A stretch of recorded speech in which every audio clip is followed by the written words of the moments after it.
In this official season of the Gran Turismo World Series Manufacturers Cup, I found myself in one of the worst cars, competing against some of the world's best drivers, and with the latest race being held at the famous Spa with dynamic weather, I was at quite the disadvantage.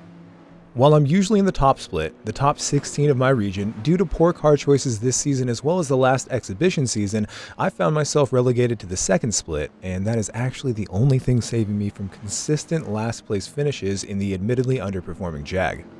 Despite this being the second split, 7 of the drivers in this lobby, including myself, have competed at the top level of international competition in Gran Turismo, and with 433 points on the line, that is enough to potentially let the winner of this race compete again on the world stage. As you can see right here, I managed to qualify last, 16th place, due to a penalty at Radeon, but to be quite honest, I would have had to really nail my qualifying lap to have improved from that position anyways. This car is actually so bad that none of the other top, second, or even third or fourth split drivers decided to choose the Jag in this region. With all things considered, if you're a race fan, you may know rain is the great equalizer.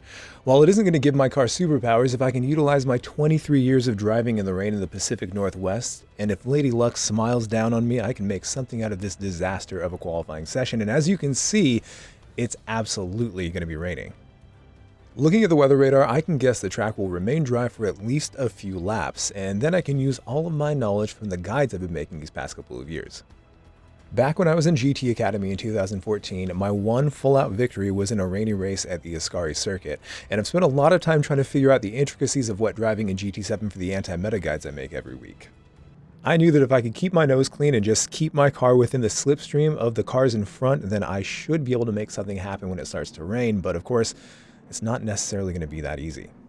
The first thing I had going against me was the starting position. I actually had to complete 2 more corners than the people ahead of me. Well, some of the people ahead of me. Luckily for me, some of the other drivers were of course close to me, so I wasn't going to be left completely in the dust, at least not at the beginning.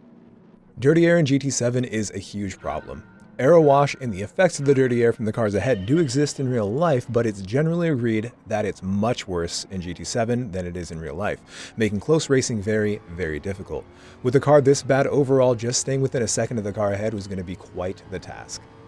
I'm not sure what it's like in real life, but Slipstream starts working really well when you're about 1 second behind the cars ahead, increasing in effectiveness the closer you get. But the dirty air effects strengthen the same way. While most cars have no issue going full throttle through Eau Rouge and Radeon, it requires a lot of precision to do that in my car, even when you don't have to worry about the dirty air. So I was a little bit cautious, but I managed to kind of nail it, and I didn't really lose any time to Joao ahead. With Joao still over 3/10 ahead and also having slipstream, there was no chance of a move yet, but even if I was able to get ahead going into the corner, battling him would result in both of us losing the slipstream from the train of cars ahead, and in GT7 that's almost always a fatal mistake. There's no way to catch up if everyone else is working together, and that's usually what happens. So I was just going to slot behind him and potentially push him if I could even get close enough to do so. By the end of the second lap, Joao had passed Stinky, who was actually in the same car as him, and I had caught up to both of them. This was unfortunately, however, the closest I had been to a car going into Eau Rouge and Radeon, and that spelled problems for me. Like I mentioned before, it required a lot of precision on my part just to make it up the hill without missing the apex just by myself, and this time I was much closer to Stinky, and that provided a lot more dirty air than I was used to. Even though I was pretty close to Joao in the very first lap, he was further away on the second lap, and now being this close to Stinky made it so I completely missed the apex and lost a lot of time. At the same point on the next lap, I had caught Stinky once again, and this time I was armed with the knowledge of how much I was going to have to lift and really prepare for the dirty air going into Eau Rouge and Radeon. You might have also noticed that our friend Rseat M777, we know him as La Maravilla, was 3 seconds behind on the last lap, and now he was only 2.4 seconds behind. Despite the fact that I was prepared for the dirty air that Stinky was going to provide, it wasn't enough. There was no way I was going to be able to make a move going into this next corner because I could not possibly keep up with Stinky through that last corner.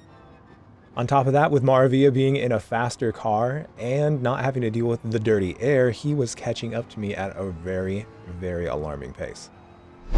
In the same place, in the very next lap, you can see I was in the exact same situation. Maravilla was a little bit closer, and even though I didn't really think I could do anything, I was going to continue trying to get past Stinky going into that next corner. I did feel like there was still room for improvement going up Radeon, but I wasn't quite sure what to expect. And as it looked like Stinky might have missed his apex, he was still going pretty damn quick through there, and everyone ahead of him was just kind of disappearing into the distance.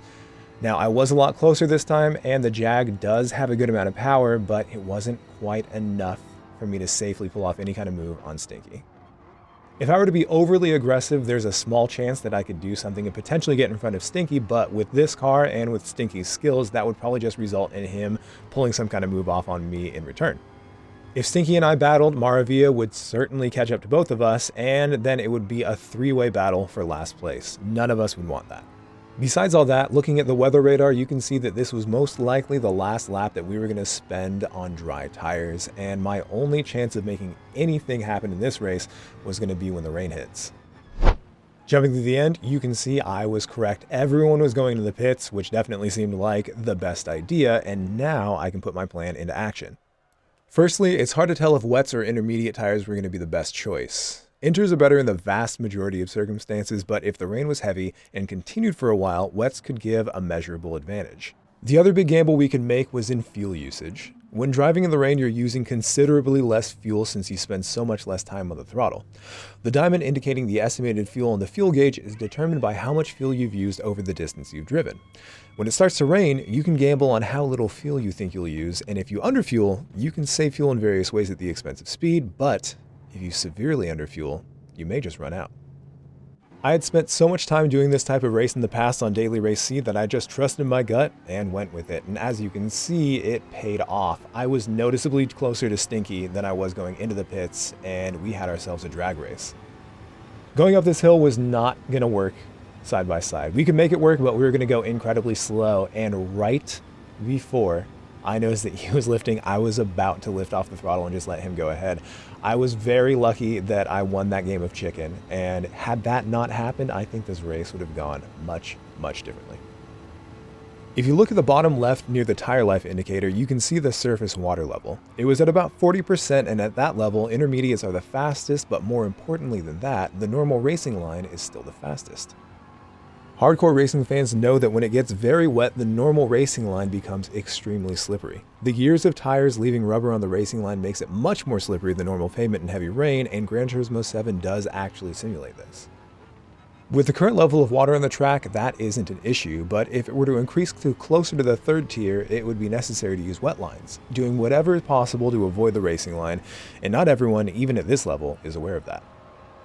Besides that, it's also just tricky driving in the wet in general. Oversteer must be embraced, and you have to have very quick reactions in order to keep the car pointed the correct direction. By the end of that very same lap, the surface water level increased dramatically. While I know now that the alternate lines needed to be embraced, I actually wasn't aware going into this race. With GT7 undergoing multiple updates every year, one of the recent updates seemed to make wet driving easier, and I had thought that they'd dumb down the wet line driving, so I had to figure it out as I went. At this point, I noticed Joao breaking off the line, and as he is a very competitive driver, I decided he probably knew more than I did and wanted to test it out. Maravilla was about 1.4 seconds behind before turn 1, and after I used the alternate line coming out of it, I was 1.6 seconds ahead. Not only is Maravilla a very good driver, but his car is also absolutely better in the wet, so to gain on him that much in a single corner, it was all I needed to know to use alternate driving lines. While I was pretty confident in the lines I needed to take in most corners, I was not at all confident about where I could brake heavily, so I found myself losing time almost every time in various braking zones. Luckily, I found myself making up the time in all the other parts of the track. As luck would have it, our dear friend Tinsley ended up turning his car around in a very inopportune place, and with luck putting Maravilla behind before, as well as strategy helping us ahead of Stinky, I found myself 3 positions ahead of where I started after the disaster of qualifying. By the end of that lap, I found myself all the way up with a group of cars ahead, but unfortunately, Maravilla also found himself right up on my bumper. Watch Maravilla closely in this sector. As you can see, he was gaining quite a lot in the braking zone as I was still not confident, but you can also see as I cut aggressively across the line on the exit that I gain a huge chunk of that time back as he slips just a little bit staying on the line. It appeared our friend Ferreira was not quite using the alternate lines, but he was in the GTR. The GTR is a fantastic car, an incredibly good car, even in these conditions, so it didn't quite matter at this point that he wasn't using the alternate lines. The GTR is much faster than the Jag in every single combination. It was much better through Eau Rouge and Radeon, and the slipstream was going to continue pulling him. The AMG is also fantastic, but one of the really fun benefits of using the alternate lines is that in order to pull off a pass, one would have to go on the slippery line, except in very rare circumstances on this track, which makes overtaking incredibly difficult. This also gives me the advantage if I were to go for a move on a driver not using the alternate lines. Despite the fact that the GTR was now completely out of striking distance, luckily, Maravilla wasn't able to pull off a move just yet. With Pio coming off the line, I thought that maybe I was going to have an opportunity here, but the Porsche is even better than the GTR in the rain, so all I could do right now was hold on for dear life and hope Maravilla wasn't going to be able to pull off a move. This corner is a perfect example of the trickiness of the alternate lines. I brake inside of where the normal line is, cross over the line, and then maintain speed cornering on the outside of the line through here. While it looks like I'm completely leaving the door open for Maravilla behind, you can see that he wasn't able to maintain grip, and so instead of run into me, he had to lift off the throttle and he couldn't pull off a move. Pio made one big mistake there, and that was another free position for me. It's unclear if Pio and Ferreira didn't know which lines to use or if they didn't know the normal racing line was slippery, but it seemed to be the reason Pio lost control, and I thought it might only be a matter of time before Ferreira did the same. The GTR has massive amounts of grip, but you can't really overcome the slippery racing line, and as Ferreira changed directions on this S, you could see the cracks in his armor, the cracks in his driving line, and I thought it might only be a matter of time before I was able to get in front of him too. On one hand, it's important to have really good reactions so you can save the car from sliding out, but it's much more important to plan ahead and know when the car is going to slip beforehand so you're already counter-steering as the rear end comes out. As you can see, I also lost traction coming out of that corner, but I knew it was going to happen and I was able to save the car much faster and maintain my line and my speed. With no traffic in the immediate vicinity, I was able to pull a gap and start pushing towards the next group of cars. As I approached the next BMW, it became clear that he was unaware of the necessity of alternate lines, and again, I thought it was only a matter of time before an opportunity presented itself. As you can see, I was still completely avoiding apexes, but Saavedra looked like he was still attacking them as if it were dry, and once again, another M6 bit the dust because he didn't quite know that he needed to take those alternate lines. I didn't quite know what to expect from Valverde, but it also looked like he wasn't taking alternate lines, but this was not the place to pass him, so I gave him a nice bump draft, which should make both of us go faster, and I was going to try to pull off a move on him some other point. Even on this really high-speed corner, it's important to stay off the racing line, and as he braked fully on the normal line, it became very clear that I was going to be able to pull off some kind of move on him, especially with how complex this bus stop is. As I intersect this exit line, you can see he took it fully and almost spun himself out entirely. I was able to get all the way in front of him, and then I moved in front not only to defend, but also to use the drier line. Well, it's not really the drier line, it's just the more sticky line. Like I've been saying repeatedly, the actual racing line is very, very slow and very, very slippery. Now, there is a caveat to that. In Gran Turismo, and I don't know if this is the same in real life, it makes sense with more weight over the rear tires, but in Gran Turismo, MR cars have a huge advantage when it comes to rainy conditions. In GT Sport, the Lamborghini and Ferrari were extremely difficult to drive, but when it came to rainy races, they ended up being the very best cars, especially on this track. After what happened at the bus stop, I was actually pretty confident that I'd be able to stay all the way in front of him. I thought if he was going to attack and brake really late on the racing line, he was going to slide entirely off. So I was actually very surprised to see that he was still right next to me going into this section.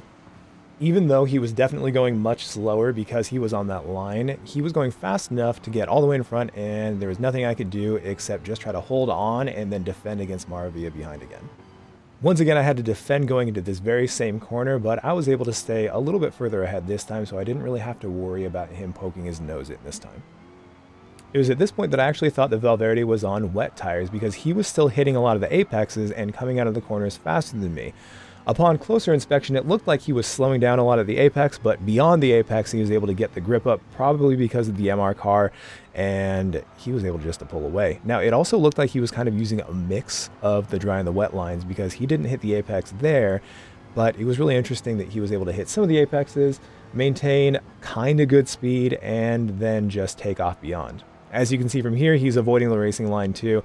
So I'm not quite sure. It seems like his strategy was actually better than mine, and I definitely have a lot of room for improvement when it comes to racing in the wet, but what I was able to do was good enough for most of the cars, just not against Valverde in that MR car. 2 laps later, we were pretty much deadlocked on pace until I made a very dumb mistake. Moravia was getting closer and closer every lap, and so I tried to push it just a little bit more than I should, and I ended up going all the way off and giving myself a penalty. Towards the middle of the next lap, you can see that Moravia was definitely smelling blood. He was right on my tail until that very moment. Not only did he make a little bit of a mistake, it put him directly next to Piovesan. And despite the fact that Valverde was getting further and further away from me, I had less to worry about now that both of the cars behind me were battling.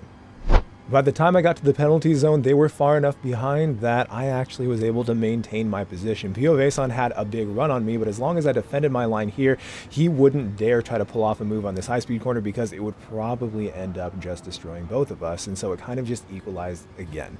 I was able to maintain my position, and the two behind were going to continue battling as I just tried to keep it clean and try to move closer and closer to the cars ahead. It was about this time you could start seeing that the track was drying out. The racing line was looking noticeably drier. It wasn't quite at the point just yet where we can start using the line, but pretty soon it was going to be the case, and that actually didn't bode well for me. The vast majority of the moves that I was able to pull off came from the fact that the people ahead of me didn't know that they had to use an alternate line, so I wasn't quite sure if I was going to be able to maintain my position when it came to just raw pace in the wet. Lap 17, Moravia is right on my tail, but as he usually does in the daily races when we race against each other, he decided to just push me. I talk about this a lot in my guides, but of course he could probably pull off a move on me, but that might slow us down enough so that the people behind could attack both of us. By pushing both of us closer to the pack ahead, potentially both of us could make a move on those guys, and if we wanted to, we could battle towards the end of the race. With 3 laps left, there was a lot of racing to do, so it makes a lot of sense to just work together until it becomes very obvious that there's no other choice but to really fight for position. I hadn't really been paying a lot of attention to who was ahead, but it was at this point I realized that it was Defsun ahead of me. Defsun is one of the very best drivers to ever play Gran Turismo.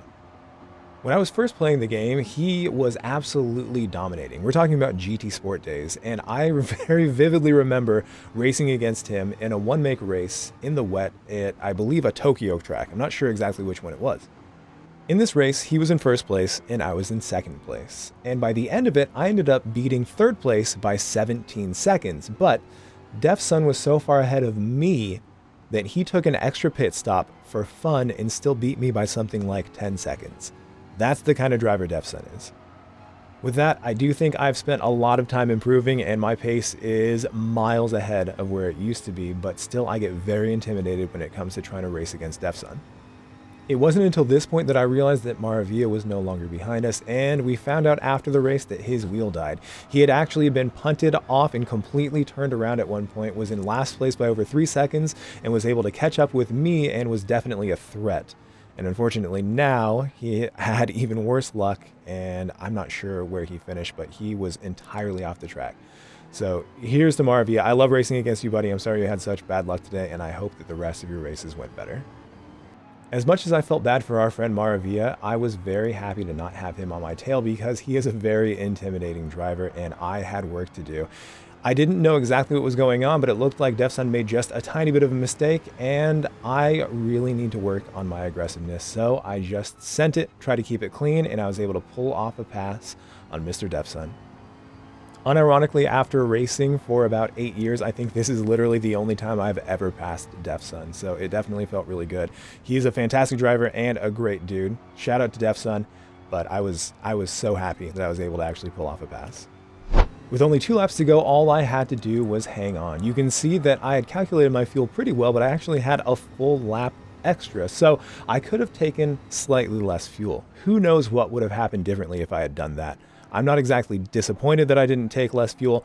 I don't really think it would have made too much of a difference, but who knows? I might have ended up in 8th or even 7th if I had done that, but you live and you learn.